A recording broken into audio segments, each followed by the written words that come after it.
চরমনাইয়ের পীর ও ইসলামী আন্দোলন বাংলাদেশকে হঠাৎ করে বিতর্কিত করার জন্য একটি গোষ্ঠী মাঠে নেমেছে। মূলত তাদের উদ্দেশ্য হচ্ছে যে কোনো মূল্যে ইসলামী আন্দোলন বাংলাদেশের অগ্রযাত্রাকে বন্ধ করে দেয়া, স্তব্ধ করে দেয়া। সহজ এই কাজটি করার জন্য তারা যে হাতিয়ার হিসেবে ব্যবহার করছেন সেটা হচ্ছে এই দলটি আওয়ামী লীগের দালাল, শেখ হাসিনার দালাল, এবং এই দলটি আওয়ামী লীগের অধীনে নির্বাচনে অংশগ্রহণ করেছে। তাহলে আমাদের জেনে নেওয়া দরকার যে আসলে ইসলামী আন্দোলন বাংলাদেশ আওয়ামী লীগের অধীনে কোন কোন নির্বাচনে অংশগ্রহণ করেছে এবং করেননি, কেন তারা হঠাৎ করে এই বিতর্ক সৃষ্টি করে সহজ সস্তা জনপ্রিয়তার জন্য মাঠে নেমেছেন, সে বিষয়ে আমাদের একটু হলেও জানা দরকার। আমি শুরুতে সারসংক্ষেপে একটা কথা বলি। আমি সবসময় বলতাম এদেশের দাড়িওয়ালা, টুপিওয়ালা, ইসলামওয়ালা ধর্মভিত্তিক ব্যক্তিরা যদি কোনো ভালো কাজ করেন, যখন তাদের উন্নতিগুলো চোখের সামনে আসা শুরু হয়, তখন সহজেই তাদেরকে স্তব্ধ করে দেওয়ার জন্য বিনা কারণে, বিনা ইস্যুতে আপনার তার বিরুদ্ধে কেউ না কেউ উঠে পড়ে লেগে যাবে। তেমনটাই আমার কাছে মনে হচ্ছে সাম্প্রতিক সময় ইসলামী আন্দোলন বাংলাদেশের অ্যাক্টিভিটিসগুলো দেখে কারো না কারো অপছন্দ হচ্ছে এবং তারা আবার নতুন করে তাদেরকে বিতর্কিত করার চেষ্টা করছে। ইসলামী আন্দোলন বাংলাদেশ 2014 সাল, যেটাকে আমরা প্রথম বলি যে একটি বিতর্কিত নির্বাচন হয়েছে, প্রথম প্রশ্ন রাখতে চাই যে 14 সালের এই বিতর্কিত নির্বাচনটাতে ইসলামী আন্দোলন বাংলাদেশ কি অংশগ্রহণ করেছিল? এই নির্বাচনটাতে কারা কারা অংশগ্রহণ করেছে আপনারা নিশ্চয়ই জানেন। 14 সালের 152-53টা সিট, যেই সিটে বিনা কন্টেস্টে নির্বাচিত হয়েছিলেন আওয়ামী লীগের লোকেরা, এবং সেই সময় এই অবৈধ নির্বাচনটা করা হয়েছিল শাহবাগে একদলদেরকে বিতর্কিত করে, তাদেরকে ফাঁসির মঞ্চে নিয়ে তারপরে ফাঁসি কার্যকর করে সেই সময়ের আলেম ওলামা, জামাত ইসলাম, বিএনপি সহ সব দলের উপরে একেবারে চরম মাত্রার জুলুম, নির্যাতন, অত্যাচার যা দরকার ছিল সব আওয়ামী লীগ করেছে এবং 14 নির্বাচন তারা কল করেছে। আওয়ামী লীগের দালালি যদি হয় তাহলে ইসলামী আন্দোলন বাংলাদেশের উচিত ছিল 2014 সালের ওই নির্বাচনটাতে অংশগ্রহণ করা এবং সবচেয়ে ভালো রেজাল্ট সেই নির্বাচনে নিয়ে আসা। কিন্তু দেশের স্বার্থে, মানুষের স্বার্থে, মানুষের স্বাধীনতা সার্বভৌমত্বের স্বার্থে, ভোটাধিকারের স্বার্থে 2014 সালের সেই নির্বাচনে বিএনপি যেমন অংশগ্রহণ করে নাই, জামাত ইসলামী অংশগ্রহণ করে নাই, ইসলামী আন্দোলন বাংলাদেশও সেই নির্বাচনে অংশগ্রহণ করেন নাই। আপনারা অনেকেই মনে করেন যে আওয়ামী লীগের অধীনে নির্বাচনে গিয়েছে, কিন্তু খুঁজতেই যাই না যে কখন কোন সালের কোন নির্বাচনে গিয়েছে। প্রথম কথা হচ্ছে আওয়ামী দোসরদের সেই নির্বাচনে অংশগ্রহণ করেছে আওয়ামী লীগ 14 দল এবং জাতীয় পার্টি। একমাত্র এই যে গুটি কয়েকটি দলের কথা বললাম যারা বাংলাদেশের সর্ববৃহৎ দলের মধ্যে অন্যতম, বিএনপি, জামাত এবং ইসলামী আন্দোলন বাংলাদেশ, তারা 14 সালের নির্বাচনে যায় নাই। আসেন 2018 সালের নির্বাচনের পরিস্থিতি নিয়ে। 2018 সালের নির্বাচনে বাংলাদেশের অলমোস্ট সকল পার্টি গিয়েছে এবং বিএনপি গিয়েছে 18 দলীয় জোটের মাধ্যমে। সেখানে ডক্টর মোহাম্মদ কামাল সাহেব ছিলেন সেটার চিফ এবং অন্যান্য বিভিন্ন দল থেকে নেতৃবৃন্দ সংযুক্ত ছিলেন, আপনারা নিশ্চয়ই জানেন। সে 18 নির্বাচনে বিএনপিও গিয়েছে, জামাত ইসলামও বিএনপির সাথে প্রতীক নিয়ে গিয়েছে, ইসলামী আন্দোলন বাংলাদেশও 2018 সালের নির্বাচনে অংশগ্রহণ করেছে। আপনারা জানেন সেই নির্বাচনে কেউ ভালো ফলাফল করতে পারেন নাই, তথা আওয়ামী লীগ ফলাফল করতে দেয়নি। 300 আসনের 6-7টা আসন বাদ দিয়ে বাকি সবই নৌকা প্রতীকে রাতের বেলা ভোট দিয়ে তারপরে তারা জয়যুক্ত হয়েছিলেন। তখন কিন্তু ইসলামী আন্দোলন বাংলাদেশ সেই নির্বাচনের ফলাফলকে প্রত্যাখ্যান করেছিল এবং শুরুতে বিএনপি চেয়েছিল সেই নির্বাচনে কোনোভাবেই তারা সেখানে শপথ পড়বে না। অনেক দিন অপেক্ষা করার পরেও কিছু লোভী মানুষ যারা সেই বিএনপির কেন্দ্রীয় নির্দেশনা অমান্য করে শপথ নিতে চেয়েছেন বিধায় বাধ্য হয়ে বিএনপির পক্ষ থেকে কিছু মানুষকে শপথ পড়ানোর জন্য পাঠানো হয়েছিল তাদের দলীয় শৃঙ্খলা রক্ষার স্বার্থে। পাশাপাশি একজন ব্যক্তি মির্জা ফখরুল ইসলাম আলমগীর সাহেবকে সেখান থেকে বিরত রাখা হয়েছিল এবং তিনি শপথ নেননি। না নেওয়ার কারণে সেই জায়গাটিতে পরবর্তীতে উপনির্বাচন হয় এবং সেখানে অন্য আরেকজন নির্বাচিত হন। তাহলে কি দেখা গেল যে ইসলামী আন্দোলন বাংলাদেশ 2018 সালের নির্বাচনেও জয়যুক্ত হতে পারেননি, তারপরেও তারা সেটাকে প্রত্যাখ্যান করেছে। কিন্তু অ্যাট দ্য সেম টাইম বিএনপির কিছু লোক সেখানে শপথ নিয়েছে, একজন লোক শপথ নেয়নি এবং সেটা বিএনপির দোষ নয়। কিছু লোভী নেতা যারা চেয়েছেন সেই সময় শপথ নেওয়ার জন্য তারা কিন্তু তখন শপথ নিয়ে গিয়েছেন। তার মধ্যে একজন আপনারা জানেন যে ইতিমধ্যেই বিতর্কিত হয়ে মৃত্যুবরণ করেছেন, তিনি এখন দুনিয়ায় নেই। আল্লাহ তাকে জান্নাত ফেরদৌস নসিব করুক। সেই অ্যাডভোকেট সত্তার সাহেব, উকিল আব্দুল সত্তার, তিনি শেষ বয়সে এসে বিএনপি থেকে যখন নেতারা আপনার কি বলে এই সরকার পতন হওয়ার মানে 24-এর নির্বাচনের 1 বছর আগে 10ই ডিসেম্বরকে কেন্দ্র করে যখন তারা সংসদ থেকে পদত্যাগ করলেন, তখন ওই উকিল আব্দুল সত্তার সাহেব পদত্যাগ করেছিলেন বিএনপির হিসাবে, কিন্তু পরে আবার তিনি স্বতন্ত্র হিসাবে নির্বাচন করেছিলেন।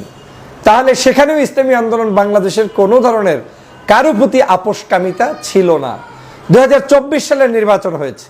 2024-এর জাতীয় সংসদ নির্বাচনে বাংলাদেশের কোনো রাজনৈতিক দেশপ্রেমিক রাজনৈতিক দল যায়নি।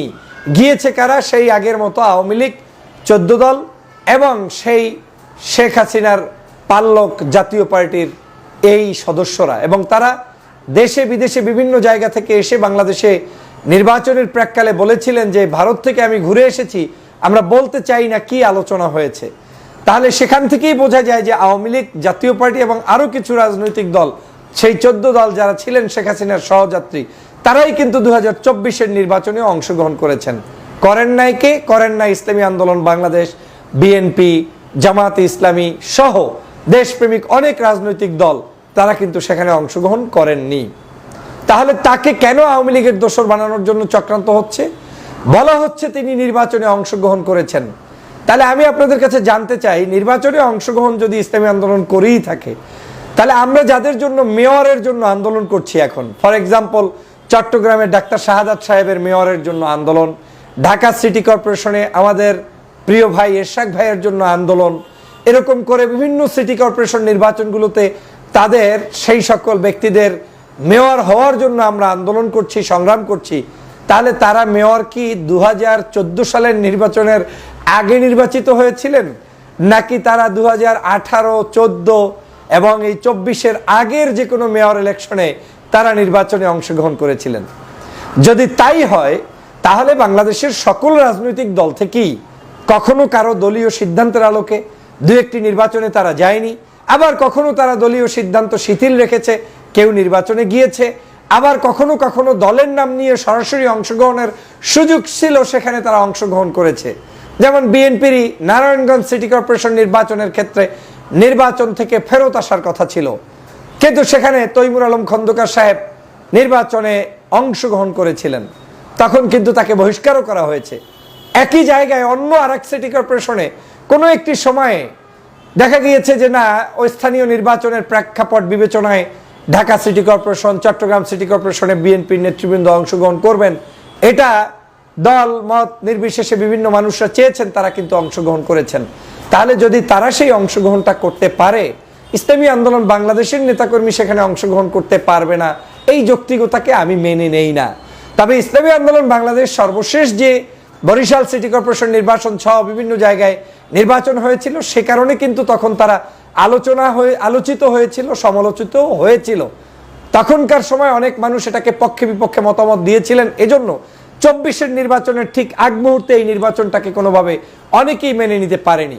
কিন্তু সেই নির্বাচনে আওয়ামী লীগ এই দলটির উপরে কি নির্যাতন করেছে, নিপীড়ন করেছে আপনারা দেখেছেন। বরিশালের শায়েখে চরমনাই আপনার নায়েবে আমির মুফতি ফয়জুল করিম সাহেবের মুখের উপরে, দাঁতের উপরে আঘাত করে প্রমাণ করে দিয়েছিলেন যে এই নির্বাচন পদ্ধতির ব্যবস্থাটা বাংলাদেশে কিভাবে চলেছে। এবং তখন শায়েখে চরমনাই একটি ইন্টারভিউ দিয়ে বলেছিলেন যে আমি যদি বেঁচে থাকি তাহলে এই আওয়ামী লীগের পতন নিশ্চিত করে ছাড়বো ইনশাআল্লাহ। এবং আমি তখন সর্বপ্রথম তুরস্ক থেকে লাইভে এসে তার পক্ষে দাঁড়িয়ে কথা বলেছিলাম, যদিও ওই নির্বাচনের পক্ষে আমি ছিলাম না, কিন্তু কেন বলেছিলাম যে শেখ হাসিনার অধীনে একজন ব্যক্তির দাঁড়ানোর পরে এই পরিস্থিতি যদি হয়, একজন বিখ্যাত পীর এবং একটি দলের নেতাদের, যেখানে বিএনপির প্রার্থী ছিল না, জামাতের প্রার্থী ছিল না, সামান্য আপনার একজন চরমনের প্রার্থীকেও আপনি মানতে পারলেন না, এটার দ্বারা বাংলাদেশের গণতন্ত্রের জন্য, আপনাদের জন্য নির্বাচনে অংশগ্রহণ না করলেও আমাদের বিশ্বব্যাপী এবং দেশের বিভিন্ন জায়গায় নির্বাচন পদ্ধতিটাকে ফুটিয়ে তোলার কিন্তু একটি উপায়ও হয়েছিল এই নির্বাচনের মাধ্যমে। কারণ ওই নির্যাতন, অত্যাচারটা কিন্তু জাতির কাছে বিভিন্ন জায়গায় প্রশ্নবিদ্ধ হয়েছিল। এক বাক্যে বলতে গেলে সেই নির্বাচনটাও তারা অংশগ্রহণ করেছে, সেটাকে আমি তাদের রাজনৈতিক সিদ্ধান্ত বলবো, সেটাকে আমি দোষের কোনো সিদ্ধান্ত বলবো না। যদি ওই নির্বাচনটাকে আমি দোষের বলি, তাহলে এর পূর্বে ডাক্তার শাহাদাত এবং আপনার কি বলে আমাদের ঢাকা সিটি কর্পোরেশনের মেয়র হিসেবে যারা দাঁড়িয়েছিলেন, তাদের কেউই কিন্তু কোনোভাবে সঠিকভাবে নির্বাচনে দাঁড়ানোর রাইট রাখেন না। কিন্তু তারাও যখন দাঁড়িয়েছেন, শুধু তারাই না, বাংলাদেশের বিভিন্ন জায়গায় আমরা দেখেছি চরমোনাইরও যেমন অনেক মেয়র চেয়ারম্যান নির্বাচিত হয়েছেন, পাশাপাশি জামাত ইসলামেরও কিছু মানুষ নির্বাচিত হয়েছেন, পাশাপাশি বিএনপিরও অনেক মানুষ নির্বাচিত হয়েছেন জায়গা বিশেষে, কিন্তু যে হারে তাদের নির্বাচিত হওয়ার কথা সেটা হতে পারেন নাই। যেমন প্রত্যেকটি জায়গায় সাধারণত মানুষের বিশ্বাস বিএনপি, জামাত কিংবা বিরোধী মতের মানুষরা নির্বাচিত হবে, কিন্তু ভোট কারচুপির কারণে হয়তো দেখা গিয়েছে 100-র মধ্যে 2-4টা জায়গায় হয়তো কোনো ইউনিয়ন পরিষদে কিংবা উপজেলা পরিষদে কিংবা সিটি কর্পোরেশনে বিভিন্ন জায়গায় তারা নির্বাচিত হয়েছিলেন, অথবা তাদেরকে নির্বাচিত হওয়ায় বাধাপ্রাপ্ত করা হয়েছে। তো আমি সে কারণে বলছি যে চরমোনাইকে নিয়ে নতুন করে তাহলে এই ষড়যন্ত্র কেন? এর অন্যতম কারণ হচ্ছে চরমোনাইয়ের পীর সাহেব বাংলাদেশের 24-এর আন্দোলনের নেতৃত্বে সামনে থেকে নেতৃত্ব দিয়েছেন। এটা গোপন কিছু না, আমি সামনে থেকে নেতৃত্ব দিয়েছি, 16 বছর পর্যন্ত কথা বলেছি। এটা বানিয়ে আমি আজকে নতুন কিছু সৃষ্টি করব এমন কিছু জনগণ বিশ্বাস করবে না। আমি যা করেছি তার দিবালোকের মতো স্পষ্ট। তেমনি 24-এর এই গণঅভ্যুত্থানে আন্দোলনে নেতৃত্ব দিয়ে চরমোনাইয়ের পীর বাংলাদেশের অবিসংবাদিত নেতায় রূপান্তরিত হয়েছেন, ছাত্র জনতার কাছেও যেমন স্বীকৃতি লাভ করেছেন, বাংলাদেশের পজিটিভ রাজনীতিতেও তাদের এন্টার হয়েছে, প্রবেশ হয়েছে, এবং সেটাকে অনেকেই হয়তো সহ্য করতে পারছেন না। আপনারা আসলে মূল উদ্দেশ্যটা কি? আপনারা চান কেওয়াজ লাগিয়ে রাখতে, আপনারা চান অনৈক্য তৈরি করতে, আপনারা চান যে আজীবন জামাত, হেফাজত, চরমোনাই একে অপরের পিছনে লেগেই থাকুক, আপনারা চান না যে ঐক্যবদ্ধ হোক। সে কারণেই এই ষড়যন্ত্র নতুন করে তাদের বিরুদ্ধে করা শুরু করেছেন। যদি আপনি চরমোনাইয়ের পীরকেই মনে করেন যে আওয়ামী লীগের দালাল, তাহলে আমি বলে করব যে গত 16 বছরে কম বেশি সব রাজনৈতিক দলের নেতারাই আওয়ামী লীগের দালাল ছিলেন। কারণ সাধারণত একটি সিটি কর্পোরেশনের নির্বাচনের অংশগ্রহণকে কেন্দ্র করে আপনি তাদেরকে দালাল বললে, আপনারা যেগুলোতে অংশগ্রহণ করেছেন সেগুলো কিসের ভিত্তিতে করেছিলেন? দ্বিতীয় বিষয়টা হচ্ছে, দাড়িওয়ালা টুপিওয়ালা ইসলাম প্রিয় জনতা যখন একটু অগ্রসর হয়, আমরা তাদেরকে বিতর্কিত করার চেষ্টা করি। অথচ আজকের এই বাংলাদেশে এই মুহূর্তে যেই দলটি সবার আগে নিষিদ্ধ হওয়ার কথা ছিল, জাতীয় পার্টি, যেটা আওয়ামী লীগের সরাসরি দোসর, 16 বছর পর্যন্ত যেই দলটি বাংলাদেশে অন্যায়ভাবে চাপিয়ে দিয়ে আওয়ামী লীগকে ক্ষমতায় রেখেছে, সেই দল কিন্তু এখনো মিছিল করে, মিটিং করে এবং স্বপ্ন দেখে আগামীতে আবার নির্বাচনে অংশগ্রহণ করবে। আমি এই দলের কোনো ব্যক্তিগতভাবে কারোর সাথে আমার শত্রুতা নেই, বরং বন্ধুত্বপূর্ণ সম্পর্ক আছে। কিন্তু আমার খারাপ লাগে তখন যখন আমি দেখি যে দোসররা মুক্তি পেয়ে যায় আর প্রকৃত দেশপ্রেমিকদের বিরুদ্ধে ষড়যন্ত্রে কেউ না কেউ মাঠে নেমতে পড়েছে। আপনারা নিশ্চয়ই দেখেছেন চরমোনাইয়ের পীর সাহেবের কাছে জামায়াত ইসলামের আমির ডাক্তার শফিকুর রহমান সাহেব যাওয়ার পর থেকে জামায়াতের সাথে চরমোনাইয়ের সাথে একটি সৌহার্দ্যপূর্ণ সম্পর্ক বৃদ্ধি হয়েছে, এবং সেটার একটি ফলপ্রসূ রেজাল্ট আমরা দেখেছি সোহরাওয়ার্দী উদ্যানে। সকল ইসলামপন্থী রাজনৈতিক দল এবং দেশপ্রেমিক বহু রাজনৈতিক দল সেখানে অংশগ্রহণ করেছে। এই ঐক্যবদ্ধ বাংলাদেশী আমরা চাই, হাসিনার বিরুদ্ধে ঐক্যবদ্ধ বাংলাদেশী আমরা চাই, আওয়ামী লীগের বিরুদ্ধে ঐক্যবদ্ধ বাংলাদেশী আমরা চাই। কিন্তু কারা, কেন হঠাৎ করে এই বিতর্ক সৃষ্টি করছেন? কেন? বিএনপির মহাসচিব মির্জা ফখরুল ইসলাম আলমগীর সাহেব চরমোনাইয়ের পীর সাহেবের কার্যালয়ে গিয়ে যখন উপস্থিত হয়েছেন, নামাজ পড়েছেন পাঁচকল্লি টুপি মাথায় দিয়ে, এবং তিনি সেখানে সৌহার্দ্যপূর্ণ বৈঠক করে দুইজনে যৌথ সম্মেলন করেছেন, সেটা কি পজিটিভ দিক নয়? নিশ্চয়ই সেটাও একটি পজিটিভ কাজ। অতএব বাংলাদেশের রাজনীতিতে সেই পজিটিভ কাজগুলোকে ইন্সপিরেশন করা উচিত। কিন্তু যখনই আমার দলে কেউ থাকলে মারহাবা, আর আমার থেকে একটু ভিন্ন আদর্শ পোষণ করলেই একেবারে নিন্দাবাদ, তাহলে এটার নাম রাজনীতি নয়, বরং আমি মনে করি এটা এক ধরনের স্বার্থন্বেষী কার্যক্রম। বাংলাদেশে টকশোতে, অনলাইনে নতুন করে ইসলামী আন্দোলনের যে কার্যক্রম শুরু হয়েছে এবং বাংলাদেশের রাজনীতিতে তাদের যে প্রবেশ শুরু হয়েছে, প্রত্যেকটি পদচারণায় তারা যে আজকের বাংলাদেশের মানুষের কাছে একটি উল্লেখযোগ্য নামে রূপান্তরিত হয়েছে, সেটা একমাত্র কিছু নাস্তিক্যবাদী দালালদের অপছন্দের কারণ। সে কারণেই চরমোনাইয়ের বিরুদ্ধে, ইসলামী আন্দোলনের বিরুদ্ধে আওয়ামী ট্যাগ লাগিয়ে একটু শান্তি পেতে চান। কিন্তু আপনাদেরকে হুঁশিয়ার করে দিয়ে বলতে চাই, ইসলামী আন্দোলন বাংলাদেশের চরমোনাইয়ের পীরের কর্মীরা 5ই আগস্ট বাংলাদেশ থেকে হাসিনাকে তাড়িয়েছে এবং তাড়াতে সাহায্য করেছে। আর 5ই আগস্টের পরে আন্দোলনের কর্মীরা আরো নতুন করে বাংলাদেশের রাজনীতিতে সক্রিয় ভূমিকা পালন করছে। এই ব্যক্তিদেরকে জনগণ যতদিন ভালোবাসবে, গ্রহণ করবে, এবং তারাও যতদিনে এই দেশের মানুষের পক্ষে থাকবে, ইসলামী মূল্যবোধের শক্তিগুলোকে ঐক্যবদ্ধ রাখার পক্ষে থাকবে, আলেম ওলামা ইসলামপন্থী নাগরিকদের মধ্যে বিভেদ সৃষ্টি করবে না, দেশপ্রেমিক নাগরিকদের সাথে ঐক্যবদ্ধভাবে চলার চেষ্টা করবে। এই চরমনাইকে নিয়েও কেউ বিতর্কিত করে কোনো লাভ হবে না। হ্যাঁ, চরমনাই যদি, ইসলামী আন্দোলন যদি যেই সময় যেই সিদ্ধান্ত নেওয়া দরকার দেশের স্বার্থে, জনগণের স্বার্থে, তার বাহিরে যায় এবং সেই কার্যক্রম চলমান রাখে, তাহলে একদিন হয়তো তাদেরকেও কেউ না কেউ ধিক্কার জানাবে। তবে আমার আস্থা এবং বিশ্বাসের জায়গাটা এত স্ট্রং যে এই ধরনের অপকর্ম অন্তত আর যাই হোক, এই দলটি এবং ইসলাম প্রিয় রাজনৈতিক দল দেশ বিরোধী কোনো ষড়যন্ত্রে লিপ্ত হবে না, এটা আমার বিশ্বাস আছে। আসুন ষড়যন্ত্রবাদীদের ব্যাপারে সতর্ক হই।